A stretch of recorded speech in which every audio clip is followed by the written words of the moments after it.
નમસ્કાર વિદ્યાર્થી મિત્રો, આગળ ઉપર આપણે રસાયણ વિજ્ઞાનની શાખાઓ વિશે વાત કરી અને પરમાણુના બંધારણ વિશે થોડી વાત કરી અને એમાં જોયું કે પરમાણુના કેન્દ્રમાં પ્રોટોન અને ન્યુટ્રોન રહેલા હોય છે, જ્યારે ઇલેક્ટ્રોન છે પરમાણુના કેન્દ્રની આજુબાજુ જે કક્ષા છે એમાં પરિભ્રમણ કરતા હોય છે.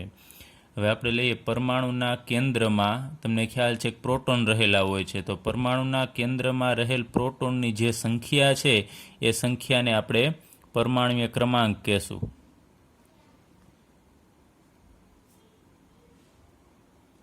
એ તત્વનો પરમાણુય ક્રમાંક થશે. હવે એવી જ રીતે પરમાણુના કેન્દ્રમાં પ્રોટોનની સાથે ન્યુટ્રોન પણ હોય છે, તો પરમાણુના કેન્દ્રમાં રહેલા પ્રોટોન અને ન્યુટ્રોનની કુલ સંખ્યાને એનો સરવાળો કરવાનો, પ્રોટોન અને ન્યુટ્રોનની સંખ્યાનો સરવાળો કરશો એને આપણે દળ ક્રમાંક કહેશું, અથવા એને બીજું પરમાણુય દળ પણ કહેવામાં આવે છે.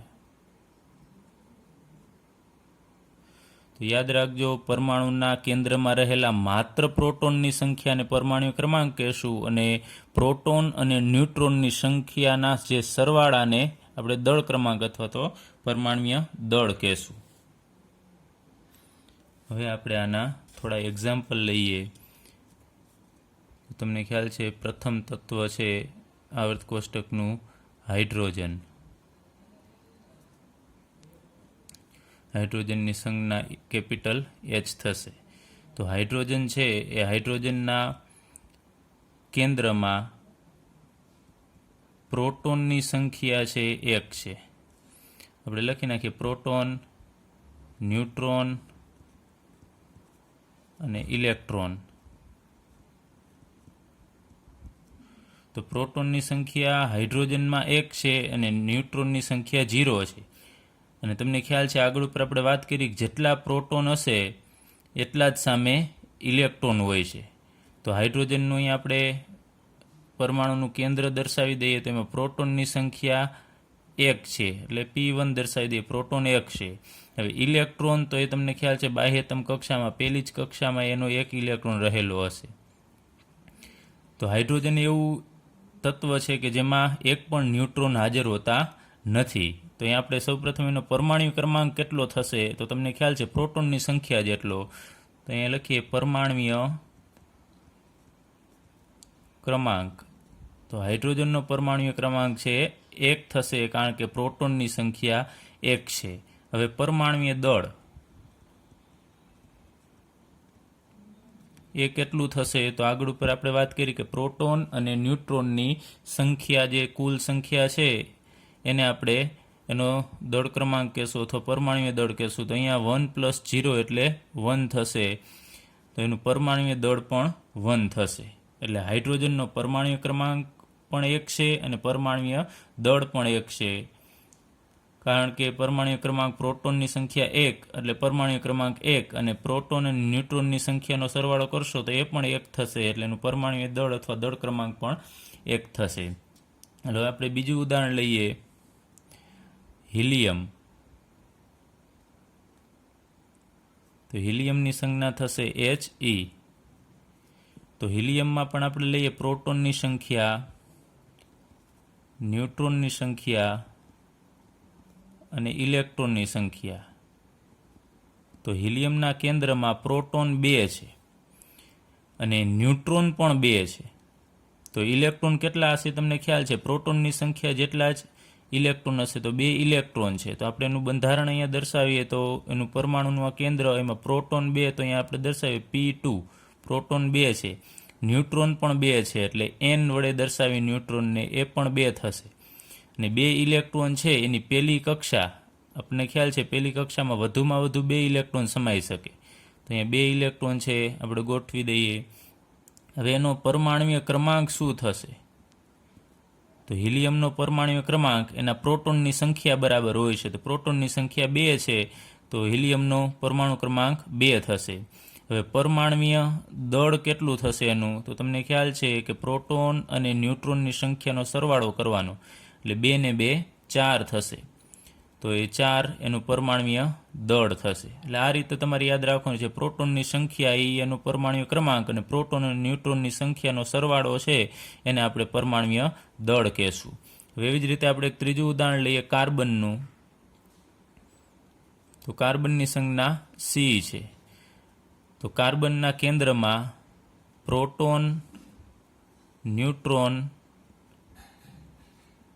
અને ઇલેક્ટ્રોન કેટલા છે આપણે લખીએ તો પ્રોટોન 6 છે, ન્યુટ્રોન પણ 6 આવેલા છે અને ઇલેક્ટ્રોન તો પ્રોટોનની સંખ્યા 6 છે તો ઇલેક્ટ્રોન પણ 6 થશે. એટલે યાદ રાખજો જેટલા પ્રોટોન હશે એટલા જ તટસ્થ પરમાણુમાં ઇલેક્ટ્રોન હાજર હશે. હવે પરમાણુનું કાર્બનનું કેન્દ્ર દર્શાવીએ. એમાં પ્રોટોન છે 6 છે અને ન્યુટ્રોન છે એ પણ 6 છે. હવે ઇલેક્ટ્રોન આપણે ગોઠવવા છે તો પહેલી કક્ષામાં આપણે 6 ઇલેક્ટ્રોન ગોઠવવાના છે. પહેલી કક્ષામાં કંઈ 6 ઇલેક્ટ્રોન આપણે ગોઠવી નથી શકતા, તો પહેલી કક્ષામાં વધુમાં વધુ 2 ઇલેક્ટ્રોન જ ગોઠવાઈ શકે. તો 2 ઇલેક્ટ્રોન ગોઠવા, હજી 6 માંથી 2 બાદ કરશું એટલે હજી 4 ગોઠવવાના છે. તો બીજી કક્ષામાં આપણે 4 ગોઠવી શકીશું, કારણ કે બીજી કક્ષામાં વધુમાં વધુ 8 ઇલેક્ટ્રોન ગોઠવી શકાય.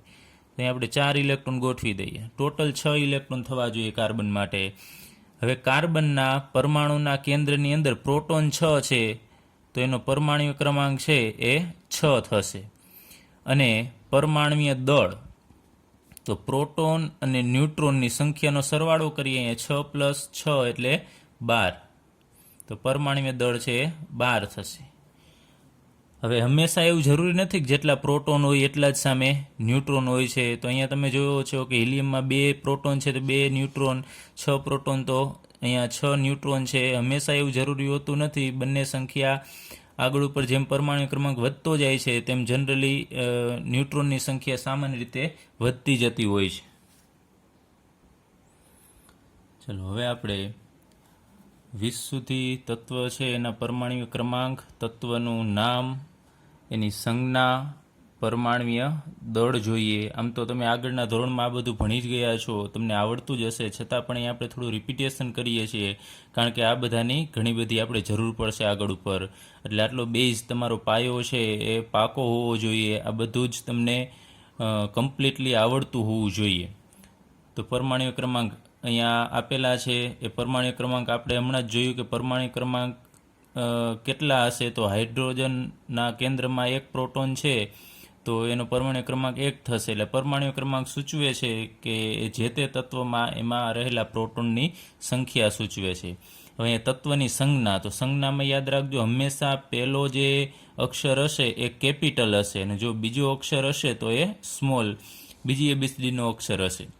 અને અહીંયા પરમાણ્વીય દળ, ખાસ તમારે પરમાણ્વીય દળ પણ અહીંયા થોડા યાદ રાખવા પડશે કેમ કે અમુક વખતે તમને પરમાણ્વીય દળ આપે છે, અમુક વખતે નથી આપતા. તો 20 સુધી તો તમને પરમાણ્વીય દળ છે એ કમ્પ્લીટલી આવડતા હોવા જોઈએ. પરમાણ્વીય ક્રમાંક, એનું નામ, સંજ્ઞા, પરમાણ્વીય દળ આટલું આવડતું હોવું જોઈએ. અહીં આપણે એક વખત જોઈ લઈએ તો hydrogen, helium, lithium, beryllium, boron, carbon, nitrogen, oxygen, fluorine, neon.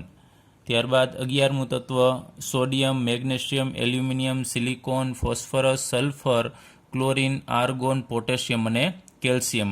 આ તમારે એટલા તૈયાર કરવાના છે કે તમને ક્રોસમાં કોઈ પણ પૂછે, એમ પૂછી શકે કે 5 નંબરનું તત્વ કયું છે તો ખ્યાલ હોવો જોઈએ તમને કે બોરોન થશે. અથવા તમને એમ પૂછે કે O સંજ્ઞા કયા તત્વની છે તો ખ્યાલ હોવો જોઈએ ઓક્સિજન. એવી જ રીતે તમને ક્રોસમાં કોઈ પણ પૂછે કે AR સંજ્ઞા ધરાવતા તત્વોનો પરમાણુ ક્રમાંક કેટલો અથવા કયા ક્રમનું છે તો 18મા ક્રમનું. ત્યારબાદ પૂછે કે 12મા નંબરનું તત્વ કયું, મેગ્નેશિયમ, એની સંજ્ઞા Mg. આ રીતે એવું તૈયાર કરજો કમ્પ્લીટલી આમાં કે તમને કોઈ પણ ક્રોસમાં પૂછે તો તમને આવડતું હોવું જોઈએ કેમ કે આનું મહત્ત્વ ઘણું બધું છે. આગળ ઉપર આપણે આણ્વીય દળ જ્યારે મેળવવાનું થશે ત્યારે આ પરમાણ્વીય દળની ઘણી બધી જરૂર પડશે. એના પરમાણ્વીય ક્રમાંક પણ એટલા જ અગત્યના છે. એટલે આમાં જરા પણ કચાશ ન રાખતા 1 થી 20 સુધી તો ખાસ, આગળ ઉપર આપણે 30 સુધી પણ અભ્યાસ કરવાનો છે, પરંતુ અત્યારે 20 સુધી તમે કમ્પ્લીટલી તૈયાર કરી લેજો. અને જો આવડતા હોય તો ફરીથી તમને એનું રિપીટેશન કરી લેજો.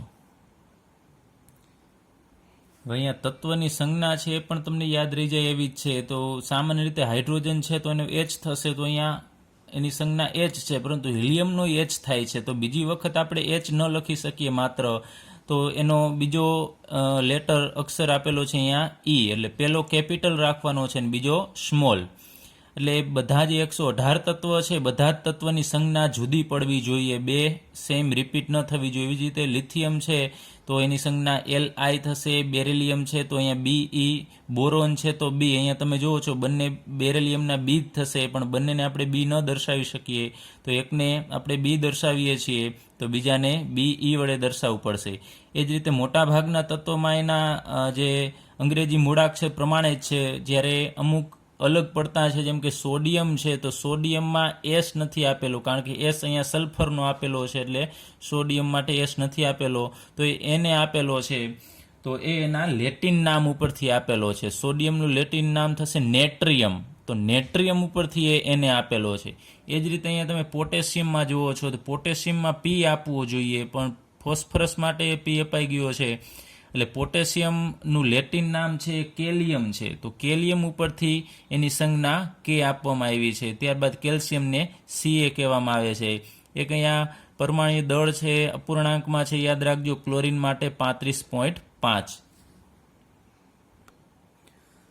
આપણે આગળ ઉપર નિષ્ક્રિય તત્વની વાત કરી હતી, અને હમણાં થોડા સમય પછી પણ આપણે નિષ્ક્રિય તત્વની વાત કરશું. તો અહીંયા આપણે 1 થી 20 સુધીના તત્વ લખેલા છે. એમાં યાદ રાખજો અહીંયા એ હિલિયમ છે એ નિષ્ક્રિય તત્વ છે.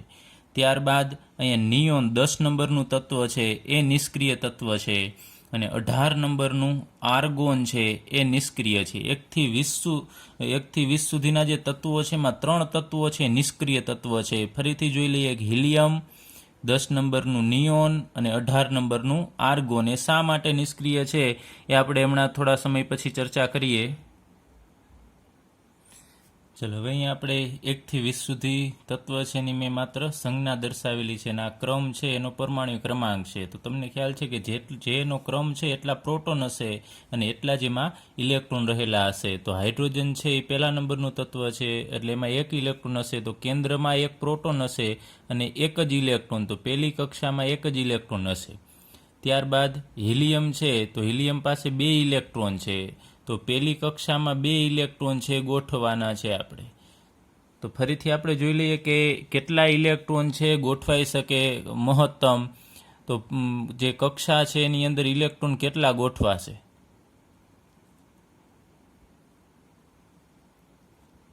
ભરાતા ઇલેક્ટ્રોન, તો પહેલી કક્ષા છે એમાં 2 ઇલેક્ટ્રોન વધુમાં વધુ સમાઈ શકે. ત્યારબાદ બીજી કક્ષા જે આપણે અહીંયા દોરીએ એની અંદર વધુમાં વધુ 8 ગોઠવાઈ શકે. ત્યારબાદ ત્રીજી કક્ષા છે એમાં પણ વધુમાં વધુ 8 ગોઠવાઈ શકે. તો યાદ રાખજો, પ્રથમ કક્ષામાં વધુમાં વધુ 2 ઇલેક્ટ્રોન, બીજીમાં વધુમાં વધુ 8 અને ત્રીજીમાં વધુમાં વધુ 8 ગોઠવાઈ શકે છે. ત્યારબાદ એના પછીની કક્ષામાં છે ઇલેક્ટ્રોન ગોઠવવો પડે. તો હાઇડ્રોજનમાં તમે જુઓ છો કે 1 ગોઠવીએ છીએ આપણે. પછી હિલિયમ છે એમાં 2 ઇલેક્ટ્રોન ગોઠવવાના છે, કારણ કે પહેલી કક્ષામાં 2 અહીંયા ભરાઈ શકે છે અને હિલિયમ પાસે પણ 2 છે. હવે આપણે લઈએ લિથિયમ, તો લિથિયમ પાસે 3 ઇલેક્ટ્રોન હશે, કારણ કે એનો પરમાણુ ક્રમાંક છે 3 છે. તો 3 ઇલેક્ટ્રોન છે, તો આપણે એની ઇલેક્ટ્રોન રચના લખવી હોય તો ઇલેક્ટ્રોન છે 3માંથી 2 તો પહેલી કક્ષામાં ગોઠવાશે, 2 પહેલી કક્ષામાં, અને હવે 1 વૈધો એ બીજી કક્ષામાં. ચાલો અહીંયા આપણે એની આકૃતિ દોરીએ. આ પરમાણુનું કેન્દ્ર છે, એમાં 3 પ્રોટોન છે, +3 એટલે 3 પ્રોટોન. પહેલી કક્ષા છે એની અંદર 2 ઇલેક્ટ્રોન ગોઠવી દેવાના છે. અહીંયા તમે જુઓ છો કે પહેલી કક્ષામાં 2 ગોઠવા. હવે ત્રીજો ઇલેક્ટ્રોન છે એ બીજી કક્ષામાં ગોઠવાશે. ત્રીજો ઇલેક્ટ્રોન છે એ બીજી કક્ષામાં. એ જ રીતે લિથિયમ, પછી આપણે બેરિલિયમની વાત કરીએ તો બેરિલિયમ છે એમાં 4 ઇલેક્ટ્રોન છે, તો એની ઇલેક્ટ્રોન રચના લખવી તો પહેલી કક્ષામાં 2 ગોઠવાશે. હવે બાકી રહ્યા 2, તો બીજી કક્ષામાં 2, ટોટલ તમે જુઓ છો કે ઇલેક્ટ્રોન 4 થશે. એમાં પહેલી કક્ષામાં 2, તો અહીંયા આપણે લખીએ આ એનું કેન્દ્ર છે, એમાં પહેલી કક્ષા છે એની અંદર આપણે 2 ઇલેક્ટ્રોન ગોઠવવાના છે, 2 ઇલેક્ટ્રોન, અને બીજી કક્ષા છે એમાં પણ 2 ઇલેક્ટ્રોન ગોઠવવાના છે. ચલો, 2 ઇલેક્ટ્રોન, ટોટલ 4 ઇલેક્ટ્રોન થવા જોઈએ. તો આ રીતે પહેલી કક્ષામાં વધુમાં વધુ 2, ત્રીજો ઇલેક્ટ્રોન આમાં ગોઠવાઈ શકે નહીં, 1 ગોઠવાઈ શકે, પરંતુ આપણે 4 ગોઠવો એટલે ફરજિયાત 2 આમાં ભરીને ત્રીજો આમાં જવા દેવો પડશે. હવે આ જ રીતે તમે આ બધા જ તત્વ છે એની ઇલેક્ટ્રોન રચના લખી શકો. તો આપણે હમણાં વાત કરી કે હિલિયમ છે એ નિષ્ક્રિય તત્વ છે. એવી જ રીતે નિયોન છે એ નિષ્ક્રિય તત્વ છે અને આર્ગોન છે એ નિષ્ક્રિય તત્વ છે. તો આ નિષ્ક્રિય તત્વ શા માટે છે? કેમ બીજા તત્વ નિષ્ક્રિય તત્વ નથી? કારણ કે આપણે અહીંયા કક્ષા લીધી, જો આ પ્રથમ કક્ષા, આ બીજી કક્ષા અને ત્રીજી કક્ષા. તો પહેલી કક્ષા સંપૂર્ણ ભરાયેલી હોય એવું તત્વ કયું છે? તો પહેલી કક્ષા કયા બે તત્વમાં આવે છે? હાઇડ્રોજન અને હિલિયમ છે ને, એમાં પહેલી કક્ષાનો જ ઉપયોગ થાય છે, કેમ કે એટલા બધા ઇલેક્ટ્રોન નથી કે બીજી કક્ષામાં ભરવા પડે. તો હાઇડ્રોજન અને હિલિયમ એમાં પહેલી જ એક જ કક્ષાનો ઉપયોગ થાય છે. એક કક્ષા એટલે પહેલી કક્ષા પૂર્ણ કેમાં ભરાયેલી છે? વધુમાં વધુ બે સમાઈ શકે, તો આમાં અપૂર્ણ છે. જો પહેલી કક્ષા છે એમાં એક જ ઇલેક્ટ્રોન છે, તો આમાં સંપૂર્ણ ભરાયેલા ન કહેવાય, આમાં સંપૂર્ણ ભરાયેલા છે. તો આ કક્ષા છે એ સંપૂર્ણ ભરાયેલી છે, એટલે હિલિયમ છે એ નિષ્ક્રિય તત્વ છે. હવે એવી જ રીતે લિથિયમ તમે જોશો તો લિથિયમમાં પહેલી કક્ષા તો સંપૂર્ણ ભરાયેલી છે, પરંતુ અહીંયા બીજી કક્ષા પણ છે. તો બીજી કક્ષા છે એમાં એક ઇલેક્ટ્રોન છે, તો એ ન ચાલે, કારણ કે અહીંયા ટોટલ તમારે જો ને લિથિયમ પાસે કેટલી કક્ષા છે? તો બે છે. તો બધાથી છેલ્લી કક્ષા કઈ છે? તો આ બીજી કક્ષા છે એ છેલ્લી કક્ષા છે, અને એમાં ઇલેક્ટ્રોન કેટલા છે બીજી કક્ષામાં? તો અહીંયા આપણે કીધું એક ઇલેક્ટ્રોન છે.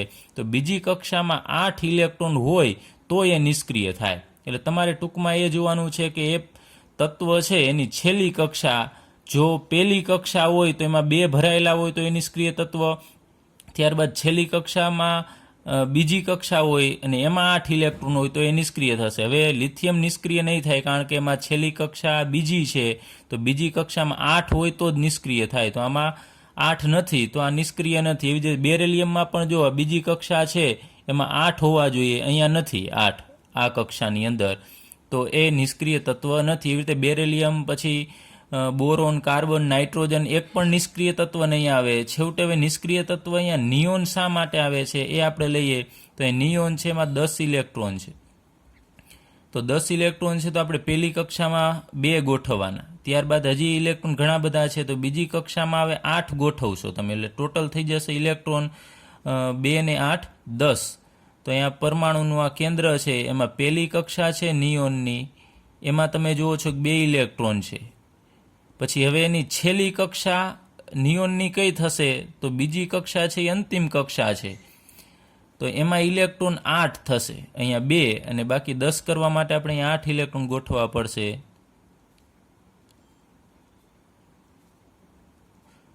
તો હવે અહીંયા નિયોનમાં બીજી કક્ષા છે એ પૂર્ણ ભરાયેલી છે, તો નિયોન છે એ નિષ્ક્રિય તત્વ બનશે. એવી જ રીતે હિલિયમ છે એ પણ નિષ્ક્રિય તત્વ શા માટે છે? કારણ કે એમાં 2 ઇલેક્ટ્રોન, તમારે એ પરમાણુ છે એની છેલ્લી કક્ષા લેવાની, એ છેલ્લી કક્ષા પૂર્ણ ભરાયેલી હોવી જોઈએ. કાં છેલ્લી કક્ષા હોય તો એમાં 2 હોવા જોઈએ, કાં છેલ્લીમાં 8 હોવા જોઈએ, કાં 8 હોવા જોઈએ. આ રીતનું થશે. પહેલી કક્ષામાં ફરીથી એક વખત હિલિયમમાં આ પહેલી કક્ષા છે તેમાં 2 ઇલેક્ટ્રોન છે, તો એ નિષ્ક્રિય. હવે લિથિયમ છે એમાં આ છેલ્લી કક્ષા છે એમાં એક જ ઇલેક્ટ્રોન છે, એટલે છેલ્લી કક્ષા એ લિથિયમની બીજી કક્ષા છે, આ પહેલી બીજી, તો બીજીમાં 8 હોવા જોઈએ, જ્યારે અહીંયા એક જ છે, તો એ નિષ્ક્રિય તત્વ નથી. અહીંયા પણ આ બીજી કક્ષા છે બેરેલિયમની છે, એમાં 8 ઇલેક્ટ્રોન હોવા જોઈએ, પણ અહીંયા 2 જ છે, તો બેરેલિયમ એ નિષ્ક્રિય તત્વ નથી. જ્યારે નિયોન છે એમાં બીજી કક્ષા છે એમાં 8 ઇલેક્ટ્રોન છે, તો એ નિષ્ક્રિય થશે.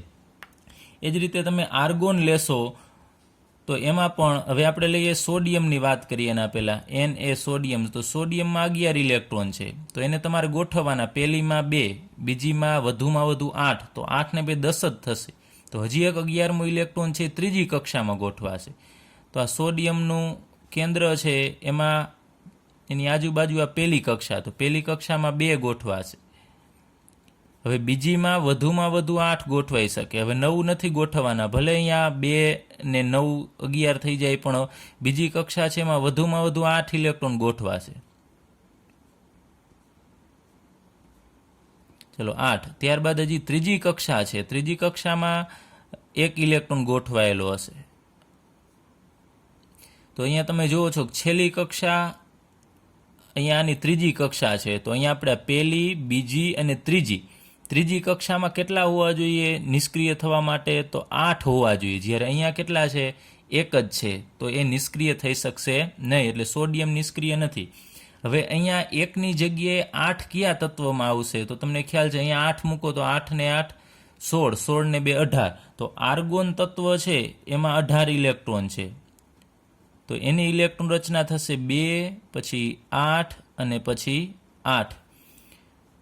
હવે અહીંયા આપણે આકૃતિ નથી દોરતા, પણ તમે જોઈ શકો છો આર્ગોન છે એમાં પહેલી કક્ષામાં 2, બીજીમાં 2 અને ત્રીજી કક્ષા છે એમાં 8 ઇલેક્ટ્રોન હોવા જોઈએ નિષ્ક્રિય થવા માટે. અહીંયા તમે જુઓ છો આ પહેલી કક્ષા, બીજી કક્ષા, ત્રીજીમાં નિષ્ક્રિય થવા માટે 8 હોવા જોઈએ. તો એ આર્ગોનમાં છે 8 ઇલેક્ટ્રોન અહીંયા. તો આર્ગોન નિષ્ક્રિય તત્વ છે. એટલે હવે તમે જોઈ શકો છો કે બધા તત્વ છે નિષ્ક્રિય કેમ નથી? તો એની બાહ્યતમ કક્ષા છે એમાં પૂર્ણ ભરાયેલા ઇલેક્ટ્રોન નથી, એટલે નિષ્ક્રિય તત્વ નથી. હવે આપણે એ અભ્યાસ કરવાનો છે કે આ હિલિયમ, નિયોન અને આર્ગોન આ તત્વો છે આપણે વાત કરી એમ નિષ્ક્રિય છે. એટલે આપણે કેવું ટૂંકમાં સુખી તત્વ છે, એની બાહ્યતમ કક્ષા છે સંપૂર્ણ ભરાઈ ગયેલી છે, વધારે ઇલેક્ટ્રોન નથી ને ઓછાય નથી. તો બીજા બધા તત્વ જે છે એને પણ નિષ્ક્રિય તત્વ જેવું બનવું હોય, એને પણ સુખી થવું હોય, આપણે એમ કહી શકીએ માત્ર સમજવા માટે. એટલે એને પણ એની બાહ્યતમ કક્ષા છે પૂર્ણ કરવા માટે કાં એને ઇલેક્ટ્રોન બીજા પાસેથી મેળવવા પડે ને કાં પોતાને ગુમાવવા પડે. હવે હાઇડ્રોજન છે એને વાત કરીએ તો હાઇડ્રોજન છે હવે નિષ્ક્રિય થવા માટે હાઇડ્રોજન પાસે પહેલી કક્ષા છે ને પહેલીમાં 2 ઇલેક્ટ્રોન હોવા જોઈએ. તો 2 હોવા જોઈએ. હાઇડ્રોજન પાસે તો એક જ ઇલેક્ટ્રોન છે. હાઇડ્રોજન પાસે સ્કોપ શું છે? એનું નજીકનું નિષ્ક્રિય તત્વ કયું થશે? તમે જુઓ છો કે હાઇડ્રોજન છે એનું નજીકનું નિષ્ક્રિય તત્વ હિલિયમ થશે, એ નિયોન નથી. તો નજીકના નિષ્ક્રિય તત્વ જેવું હાઇડ્રોજનને થવું હોય, તો હાઇડ્રોજનને હિલિયમ જેવું થવું હોય તો હિલિયમ પાસે 2 ઇલેક્ટ્રોન છે, તો હાઇડ્રોજન પાસે પણ 2 ઇલેક્ટ્રોન હોવા જોઈએ. તો એ કોઈક પાસેથી 1 ઇલેક્ટ્રોન મેળવે, કોઈક બીજો તત્વ એને જો 1 ઇલેક્ટ્રોન આપે તો એની ઇલેક્ટ્રોન રચના છે એ હિલિયમ જેવી થશે, એટલે 2 ઇલેક્ટ્રોન થશે. તો હાઇડ્રોજન જનરલી છે ઇલેક્ટ્રોન મેળવવાની વૃત્તિ નથી ધરાવતો, એ અમુક વખતે જ ઇલેક્ટ્રોન મેળવે છે. મોટા ભાગે હાઇડ્રોજન છે એ ઇલેક્ટ્રોન ગુમાવી દે છે. હવે એક યાદ રાખજો, જો ઇલેક્ટ્રોન ગુમાવે તો એના ઉપર ધન વીજભાર આવે છે, જો ઇલેક્ટ્રોન મેળવે તો એ તત્વ ઉપર ઋણ વીજભાર આવશે. તો અહીંયા હાઇડ્રોજન છે એ જો ઇલેક્ટ્રોન મેળવે, અહીંયા 1 ઇલેક્ટ્રોન મેળવી લેશે, માનો કે આ ઇલેક્ટ્રોન મેળવી લીધો એને, તો હવે એ હાઇડ્રોજન ઉપર માઇનસ વીજભાર આવે, H- બને. અહીંયા આપણે ચાલો લખી નાખીએ H-. તો માઇનસ એવું દર્શાવે છે કે એને કોઈક પાસેથી ઇલેક્ટ્રોન મેળવેલ છે. અને પ્લસ એ ઇલેક્ટ્રોન ગુમાવી દેશે, માનો કે મેળવતો નથી અને ગુમાવે છે, ગુમાવશે તો એની પાસે એક ઇલેક્ટ્રોન નહીં વધે, તો એ H+ બનાવી શકશે. એટલે હવે જો તત્વ ઉપર, પરમાણુ ઉપર ધન કે ઋણ વીજભાર આવે ને તો એને આપણે આયન કહેશું. પ્લસ કે માઇનસ વીજભાર આવશે તો એને આપણે આયન કહીએ છીએ, પરમાણુ ન કહી શકાય આને. હવે હિલિયમની ઇલેક્ટ્રોન રચના છે તમને ખ્યાલ છે 2 છે, એટલે કે એની પાસે 2 ઇલેક્ટ્રોન છે પહેલી કક્ષામાં. હવે લિથિયમ છે, લિથિયમને નિષ્ક્રિય થવું હોય તો એનું નજીકનું નિષ્ક્રિય તત્વ તમે જુઓ છો હિલિયમ છે, તો લિથિયમ પાસે અહીંયા 3 ઇલેક્ટ્રોન છે. હવે એને હિલિયમ જેવું થવું હોય તો હિલિયમમાં પહેલી કક્ષામાં 2 ઇલેક્ટ્રોન છે અને એની પાસે બીજી કક્ષા છે જ નહીં. તો લિથિયમને હિલિયમ જેવું થવું હોય તો આ બીજી કક્ષા છે ને એ એને ખાલી કરવી પડે. અહીંયા તમે જુઓ છો નિષ્ક્રિય થવા માટે પહેલીમાં 2, બીજીમાં 8 હોવા જોઈએ, પણ અહીંયા 1 જ છે. તો હવે જો કોક પાસેથી 7 મેળવે ને તો એ નિયોન જેવું થાય, પણ કોઈ 7 એને આપે નહીં. તો પહેલીમાં 2 હોવા જોઈએ, બીજીમાં 8 હોય તો નિષ્ક્રિય થાય. હવે 8 કરવા માટે કોક પાસેથી એને 7 ઇલેક્ટ્રોન મેળવવા પડે, તો એ કોઈ આપી શકે નહીં, એટલા મેળવી પણ એ શકે નહીં. તો હવે એની પાસે એક જ રસ્તો છે કે આ એ ઇલેક્ટ્રોન ગુમાવી દેશે, તો ગુમાવી દેશે તો હવે એની પાસે 2 જ ઇલેક્ટ્રોન વધશે, એટલે પહેલી કક્ષા જ વધશે, અને પહેલી કક્ષા છે એ પૂર્ણ ભરાયેલી થશે એની, એટલે કે હિલિયમ જેવી થશે, તો એ નિષ્ક્રિય થશે. તો લિથિયમ છે એ શું કરે છે, 1 ઇલેક્ટ્રોન છે એ ગુમાવી દેશે. એટલે આપણે એમ કહીએ 2 અને 1 એની ઇલેક્ટ્રોન રચના આપણે દર્શાવીએ છીએ, પહેલી કક્ષામાં 2, બીજીમાં 1, તો 1 ઇલેક્ટ્રોન છે એ ગુમાવી દેશે, એટલે એ કાઢી નાખશે ઇલેક્ટ્રોન. તો એને ગુમાવી દીધો એટલે એના ઉપર પ્લસ વીજભાર આવશે. તો લિથિયમમાંથી એને 1 જ ઇલેક્ટ્રોન ગુમાવવો પડે છે, એટલે એના ઉપર પ્લસ વીજભાર લખવાનું. હવે બીજું આપણે લઈએ કે શા માટે એના ઉપર પ્લસ લખીએ છીએ, તો એ આપણે લઈએ, માનો કે આ લિથિયમ છે એનું આ કેન્દ્ર છે, તો કેન્દ્રમાં લિથિયમના કેન્દ્રમાં 3 પ્રોટોન હશે અને પેલી કક્ષામાં 2 ઇલેક્ટ્રોન હોય છે અને બીજી કક્ષામાં લિથિયમમાં 1 ઇલેક્ટ્રોન હોય છે. તો તમે આનો ટોટલ વીજભાર નક્કી કરો તો પ્રોટોન છે એનો +3 વીજભાર થશે. 3 ઇલેક્ટ્રોન છે, દરેક ઇલેક્ટ્રોન ઉપર ઋણ વીજભાર હોય, તો 3 ઇલેક્ટ્રોન છે તો બીજા -3 થશે. તો ઓલ ઓવર આખા પરમાણુનો વીજભાર તમે જોશો તો +3, કેન્દ્રમાં +3 છે, ધન વીજભાર છે 3, અને બહાર બધા ઇલેક્ટ્રોનનો વીજભાર થશે -3, તો એનો સરવાળો કરશો 0 થશે. એટલે પરમાણુ ઉપર તમે અહીંયા જુઓ છો કે કોઈ ઉપર અહીંયા વીજભાર નથી. કેમ નથી? કારણ કે જેટલા પ્રોટોન હોય એટલા જ સામે ઇલેક્ટ્રોન હોય છે, એટલે એના ઉપર કોઈ વીજભાર નથી. હવે આપણે લઈએ લિથિયમ છે ઇલેક્ટ્રોન ગુમાવે છે, તો આ એક ઇલેક્ટ્રોન છે એ દૂર કરી નાખે. ચાલો આપણે આ ઇલેક્ટ્રોન કાઢી નાખ્યો, આ ઇલેક્ટ્રોન નીકળી ગયો છે. તો હવે કેન્દ્રમાં તો 3 ના 3 વીજભાર રહેશે, પણ હવે ઇલેક્ટ્રોન કેટલા છે એની પાસે? 1 અને 1 2. તો હવે ઋણ વીજભાર છે 2 જ થશે. અહીંયા આપણે 2 લખી નાખીએ. હવે તો હવે આનો તમે સરવાળો કરશો ને તો 0 નહીં થાય. તો +3 માંથી તમે 2 બાદ કરશો તો એનો જવાબ મળશે તમને +1 મળશે. +1 વીજભાર. તો હવે લિથિયમ ઇલેક્ટ્રોન ગુમાવશે તો એના ઉપર વીજભાર કેટલો આવશે? +1, કારણ કે ધન વીજભાર 3 છે અને ઇલેક્ટ્રોન 1 ઘટી ગયો, એટલે હવે લિથિયમ ઉપર પ્લસ વીજભાર આવશે.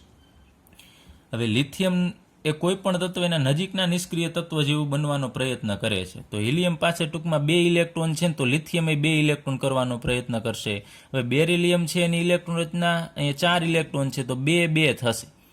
અથવા તમે એમ કહી શકો કે હવે બેરિલિયમને હિલિયમ જેટલા ઇલેક્ટ્રોન કરવા છે. અહીંયા તમે જુઓ છો લિથિયમ પાસે 3 ઇલેક્ટ્રોન છે, તો એને હિલિયમ જેટલા ઇલેક્ટ્રોન કરવા હોય તો એક ગુમાવવું પડે, તેના ઉપર +1 વીજભાર. હવે બેરિલિયમ પાસે 4 ઇલેક્ટ્રોન છે, એને હિલિયમ જેટલા ઇલેક્ટ્રોન કરવા હોય તો એને શું કરવું પડે? તો 2 ઇલેક્ટ્રોન ગુમાવવા પડે.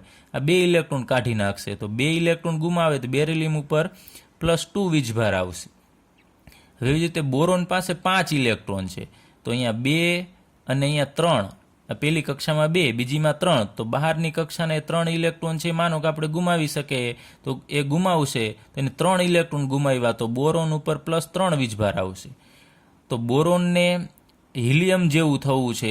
બોરોન છે નિયોન જેવો ન થઈ શકે, કારણ કે દૂર છે નિયોનથી, તો એને નિયોન જેવું થવું પડે. તો નિયોન પાસે 10 ઇલેક્ટ્રોન છે, અહીંયા 10 ઇલેક્ટ્રોન, તો 10 ઇલેક્ટ્રોન કરવા પડે. તો 5 છે એની પાસે, અને બીજા કોક પાસેથી 5 લઈએ ત્યારે થાય, એટલે એ એટલા આપતા નથી.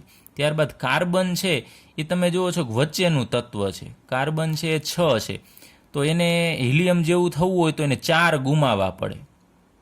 હિલિયમ જેવું થવું હોય 4 ગુમાવવા પડે, અને કાર્બનને જો નિયોન જેવું થવું હોય તો 4 મેળવવા પડે. તો એ ગુમાવતો પણ નથી, મેળવતો પણ નથી, એટલે એને આપણે અત્યારે અહીંયાથી બાકાત રાખીએ. કેમ એવું થાય છે આપણે આગળ ઉપર અભ્યાસ કરીશું. એના ઉપર C+4 કે C-4 આવતું નથી. હવે નાઇટ્રોજન છે તો એની પાસે 7 ઇલેક્ટ્રોન છે, એને નિયોન જેવું થવું હોય તો કોક પાસેથી એને મેળવવા પડશે.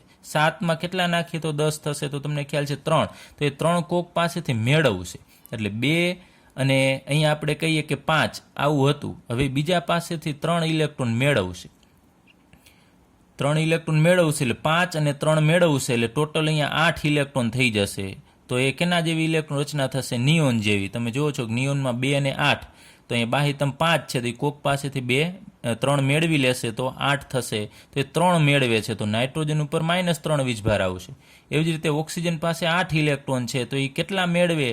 તો એ નિયોન જેવો થાય, તો એ 2 મેળવવા પડશે એને, અહીંયા O-2, તો એના ઉપર -2 વીજભાર મેળવે એટલે -2 આવશે, કારણ કે ઇલેક્ટ્રોન વધી જશે એટલે ઋણ વીજભાર વધી જશે. એવી જ રીતે ફ્લોરિન પાસે 9 ઇલેક્ટ્રોન છે, નિયોન જેવું થવું હોય તો 10 ઇલેક્ટ્રોન જોઈએ, તો એ 9 એની પાસે છે, તો કોક પાસેથી એક મેળવી લેશે, તો એને એક જ મેળવવો પડશે, તો એના ઉપર -1 વીજભાર આવશે. આ જ રીતે તમે જુઓ છો કે સોડિયમ, તો સોડિયમ પાસે 11 ઇલેક્ટ્રોન હોય, તો 11 છે, તો એની ઇલેક્ટ્રોન રચના પણ તમે લખી શકો 2, 8 અને 1, આપણે અહીંયા લખી પણ છે. તો નિયોન જેવું થવા માટે 2 અને 8 જ ઇલેક્ટ્રોન રહેવા જોઈએ. પહેલીમાં 2 ને બીજીમાં 8, તો એને શું કરવું પડે? નિયોન જેવું થવા માટે આ ઇલેક્ટ્રોન કાઢી નાખવો પડે. તો અહીંયા 1 ઇલેક્ટ્રોન ગુમાવી દેશે, તો એમાંથી એને પ્લસ બનાવશે. ગુમાવે એટલે પ્લસ વીજભાર, જેટલા ઇલેક્ટ્રોન ગુમાવે ને એટલો એના ઉપર ધન વીજભાર આવશે.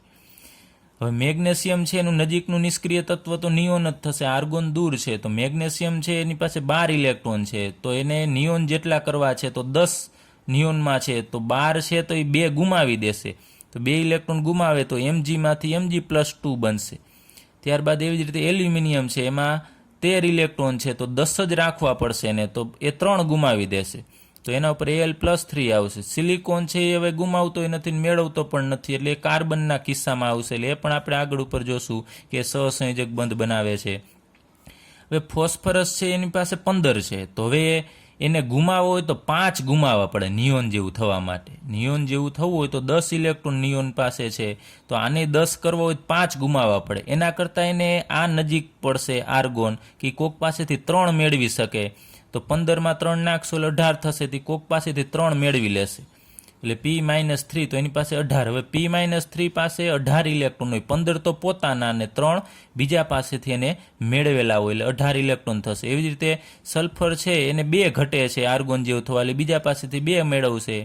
ક્લોરિન છે 1 મેળવશે, આર્ગોન તો નિષ્ક્રિય જ છે. પોટેશિયમ છે એને આર્ગોન જેવું થવું હોય તો 1 ઇલેક્ટ્રોન ગુમાવવો પડશે. જો હવે 18 કરવા છે, 19 છે, તો 1 ગુમાવશે, તો એ K+ બનાવશે. કેલ્શિયમને 2 ગુમાવવા પડશે 18 ઇલેક્ટ્રોન કરવા માટે, એટલે એના ઉપર +2 વીજભાર આવશે. તો હવે તમને ખ્યાલ આવી જવો જોઈએ કે શા માટે અમુક તત્વ ઉપર અમુક પ્રકારનો જ વીજભાર આવે છે. સોડિયમ ઉપર શા માટે +1 વીજભાર જ આવે છે? કારણ કે સોડિયમ 1 ઇલેક્ટ્રોન ગુમાવી દેશે એટલે નિયોન જેવો થઈ જશે, એટલે એની પાસે ઇલેક્ટ્રોન છે નિયોન જેટલા કરવા માટે એ 1 જ ગુમાવે છે, 2 ન ગુમાવે તો વળી પાછો ફ્લોરિન જેવો થાય, તો ફ્લોરિન તો પાછો નિયોન જેવો થવાનો પ્રયત્ન કરે છે. એટલે આ રીતે તમારે નજીકનું નિષ્ક્રિય તત્વ જે તત્વનું છે એને કેટલા ઇલેક્ટ્રોન છે એટલા ઇલેક્ટ્રોન જે તે તત્વ છે મેળવવાનો, એટલા ઇલેક્ટ્રોન છે કરવાનો પ્રયત્ન કરતો હોય છે, કાં ગુમાવી અથવા તો મેળવીને ઇલેક્ટ્રોન એના જેટલા કરી શકે. તો વધુમાં વધુ એ 3 ગુમાવી શકે અથવા 3 મેળવી શકે. તમે જુઓ છો કાં +3 વીજભાર આવશે અથવા -3 આવશે, +4 કે -4 છે એ ક્યારેય જોવા મળતું નથી. તો હવે આ બધા આયનો છે એના આપણે નામકરણ છે આગળ ઉપર લેશું.